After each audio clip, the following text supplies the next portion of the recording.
Hey guys, Nick Espinoza, your chief security fanatic here. And today, and I obviously have not unpacked my tripod yet, I just got in from traveling, but I wanted to do a quick video here to talk about biometrics. And I think this is actually something that is very important because a lot of security systems, specifically mobile phones, are relying on biometrics to validate who a user is, but quite frankly, some of them have leave a lot to be desired. Now, one of the ones I'm talking about here is Samsung. You may have heard that a woman in the UK was able to buy a cheap screen protector, and then by virtue of it, it kind of foiled the onboard, fingerprint scanner that she had, and her husband was able to unlock her phone as well as other fingers that were not hers or registered into the system.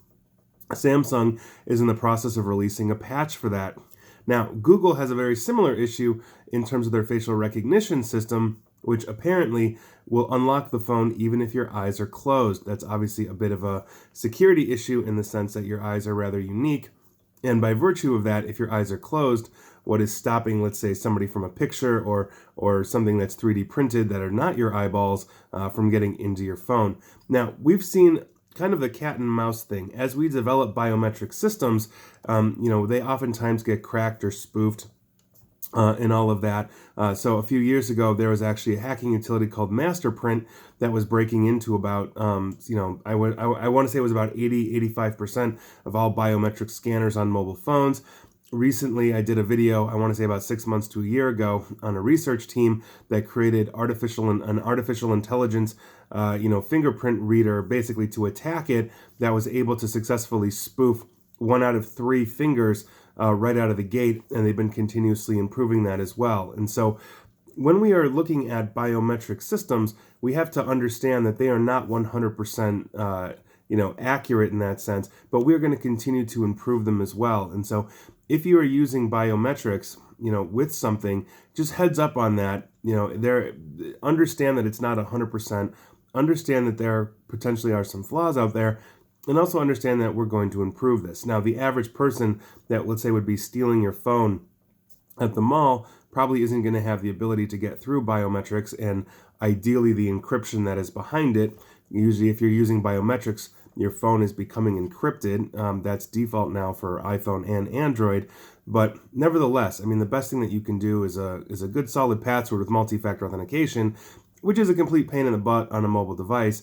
And so here we are with biometrics. Now, we are also developing other technologies, such as how you handle the phone as well. Are you right-handed? Are you left-handed? What's the pressure sensitivity to go along with the biometrics as well? But it's something to consider, as we are doing this, that, you're putting your fingerprint or your face in here, aside from the fact some of that could be data mined, especially we know that the face prints, for Apple's Face ID have been mapped and sold to third parties through Apple.